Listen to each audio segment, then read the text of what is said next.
አላሁ አክበር አላሁ አክበር። ወላሂ በህይወቴ በጣም ደስ ካላቸው ቀን ዛሬ አንዱ በጣም ደስ ለምን ብትሉኝ እህታችን አይሻ ጭቅሳ 14 ዓመት ኃይል ከተማ ላይ ተጮክና የኖረች እህታችን ናት። በነገራችን ላይ በዚህ ጉዳይ የሪያድ ቆንስላ ጽሕፈት ቤት እጅጉን ከልብ አድርገን እናመሰግናለን። እንዲሁም የኃይል ኮሚኒቲዎች በጣም አድርገን ከልብ እናመሰግናለን። እንዲሁም እዚህ ውስጥ ስሙ ሊጠራ ማይፈልግ አንድ ወንድማችን አለ። እጅጉን አድርገን ከልብ እናመሰግናለን። ለዚህ ደረጃ ለመብቃት ብዙ ለፍተዋል፣ ጥሩ አሉ። እንግዲህ የኃይል በነገራችን ላይ የሪያድ ቆንስላ ጽሕፈት ቤቶች ፌስቡክ ገጻቸውም ላይ እንለቀዋለን ብሎ ነበር። እነሱ ገጽ ላይ ታገኙታላችሁ። ግን እስከዛም ድረስ ሰው ደግሞ ደስ ይብላችሁ ለእናንተ ብዬ ነው እኔ ያመጣሁላችሁ። እጅግን አድርገን ከልብ እናመሰግናለን። አመስግኑልኝ የሪያድን ቆንስላ ጽሕፈት ቤት። በነገራችን ብዙ መስዋዕትነት ከፍለዋል በዚህ ልጅ ጉዳይ። ጀዛኩሙላሁ ኸይረን። እጅግ ከልብ አድርገን እናመሰግናለን። እንዲሁም እህታችን አብቾ አሁን ወይም ታሪኩ ብላ ስሟን ከቀየረች መጀመሪያ ሚዲያ ላይ ያመጣቻትን ልጅ እጅጉን አድርገን ከልብ እናመሰግናለን። እንዲሁም ደግሞ ታብ ሼር ኮፒ ሊንክ ፌመሶች ሁሉ በተኙበት እኛ አንተኛም ብለ ከጎኔ ለነበራችሁ ሁላችሁ ነው እጅግ ከልብ አድርጌ ያመሰግናለሁ። እንግዲህ 116900 ሪያል ይዛ ዛሬ ወደ አገሯ ገብ። አሰላሙ አለይኩም ወራህመቱላሂ ወበረካቱ። ድና የተከበራችሁ ውድ ቤተሰቦቼ ሁላችሁም ያላችሁበት አላህ ይጠብቃችሁ ይጠብቀን። ሀገራችን አላህ ሰላም ያድርግልን። የተጨነቁ ወገኖቻችን አላህ ይፈርጃቸው። ልክ እንደ አይሻ አይነቶቹ ብዙዎቹ አሉ። ለነሱም አላህ ሰበቡን ያውጣላቸው እና እንደ ቀልድ አንዲት እህታችን ወደ ሚዲያ አውጥተዋት ተቀባብለዋት ይኸው ብዙ ወንድሞቻችን ለዚህ አብቅተዋታል። ወላሂ 14 ዓመት ማለት አስቡት።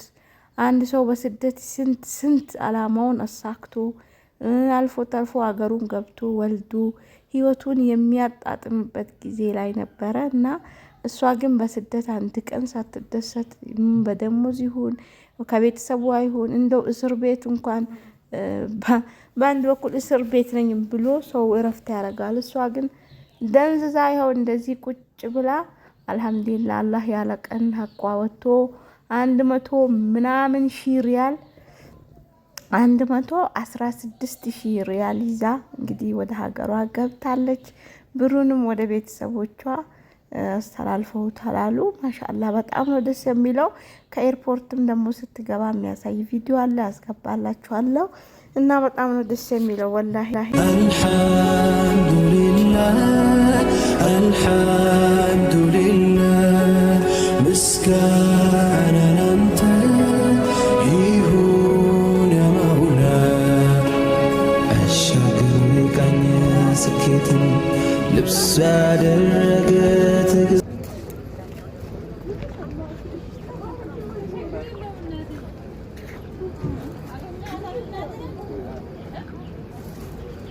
አላህ እንግዲህ ያው ከልጆቿም በሰላም ጨመራት እና ደስ ይላል። አይሻ ጭቅሳ እንኳን ደስ አለሽ።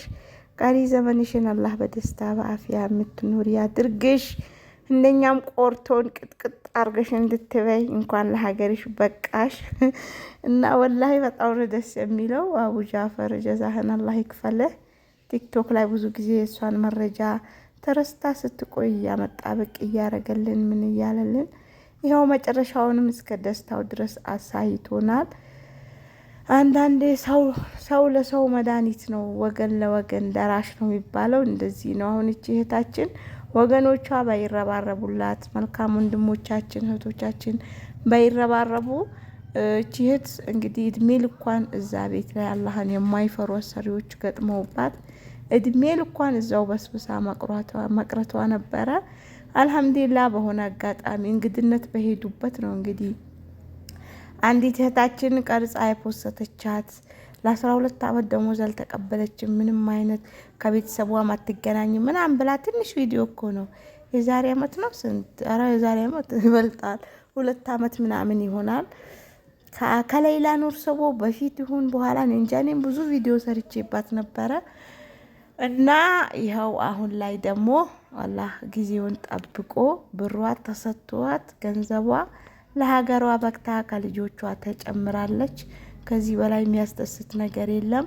እንደዚህ አይነት ደግሞ ብዙ እህቶች በየቦታው ሊኖሩ ይችላሉ። የእነሱንም ሀቅ አላህ ያውጣላቸው። ወላሂ በጣም ከባድ ነው።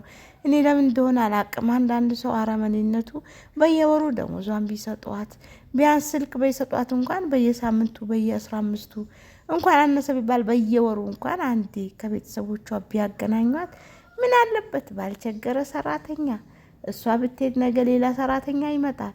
ይሄንን 116,000 ሪያል ማለት አስቡት። አፈር ድሜያቸውን በልተው ነው የሚያወጡት ይሄንን ገንዘብ።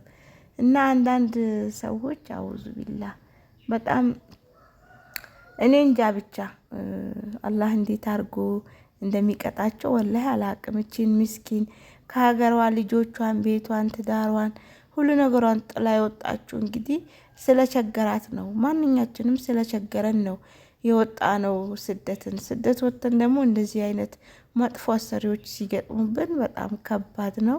እና አይሻ ጭቅሳ እንግዲህ እንኳን ደስ አለሽ፣ መላው ቤተሰቦቿንም እንኳን ደስ አላቸው።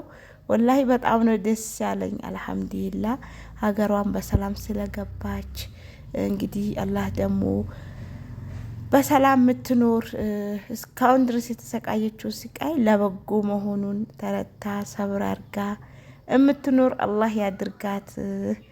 እንግዲህ ይኸው አገሯን ገብታ ከልጆቿ እንደተጨመረች ቪዲዮ ተለቋል። አቡ ጃፈር ቤት ገብታችሁ ማየት ትችላላችሁ። መግቢያ ላይ ያያችሁት ገንዘቧን 3 የታሰረ ብር እኮ ነው የሰጠው፣ ወዶ ሳይሆን በግዱ። ስለዚህ ህግ የያዘው ነገር ህጋዊ ስትሆኑ እንደዚህ ነው። አሁን ለምሳሌ ጣፍታ የምትሰራ ነገር ቢሆን ህገ ወጥ ብትሆን ማንም አውጥቶ የጣላት እንጂ 20 ዓመት ቢያሰሯት እነሱን ተካሱ ምን ብሎ ደሞዟን ለመቀበል አይቻልም ነበረ።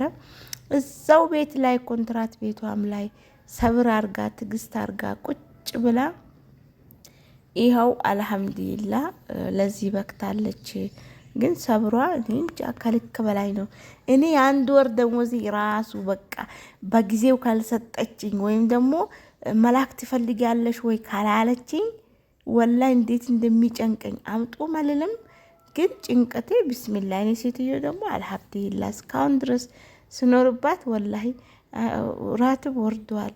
መላክ ትፈልጊያለሽ ወይ ሲቀመጥ ነበር የምትለኝና ጀዛዋን አላህ ይክፈላት። አንዳንድ ደግሞ በዛው ልክ እንደዚህ አይነቶቹ ክፉዎቹ ሲኖሩ ብራችሁን በጊዜው ተቀበሉ። ሲጠራቀምባቸው ነገርዬው ወደ ሌላ ነው የሚሄደው።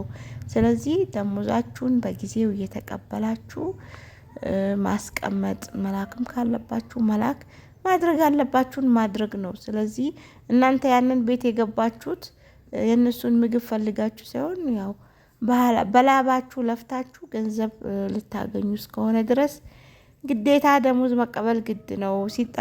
ሲጠራቀምባቸው ለእነሱም ከባድ ይሁንና ሌላ ውስጥ እንዳትገቡ ብዬ ነው እላችኋለሁ። ለማንኛውም ለዛሬ የነበረን ቆይታ ይሄንን ይመስላል። ቂጣችንን እየጎመጥን እየገማመጥን በጎመን ማለት ነው አብራችሁን አብሬያችሁ ነበርኩኝ እና አሁን ልሰናበታችሁ ነው። ቪዲዮን ላይክ ሼር እያረጋችሁ ሀሳብ አስተያየታችሁን ኮሜንት ላይ ያሳውቁ። እህቶቼ ወገኖቼ አላህ ይጠብቃችሁ፣ ከነዚህ አይነት መጥፎ አሰሪ ይሰውራችሁ፣ ይሰውረን እላችኋለሁ ባይ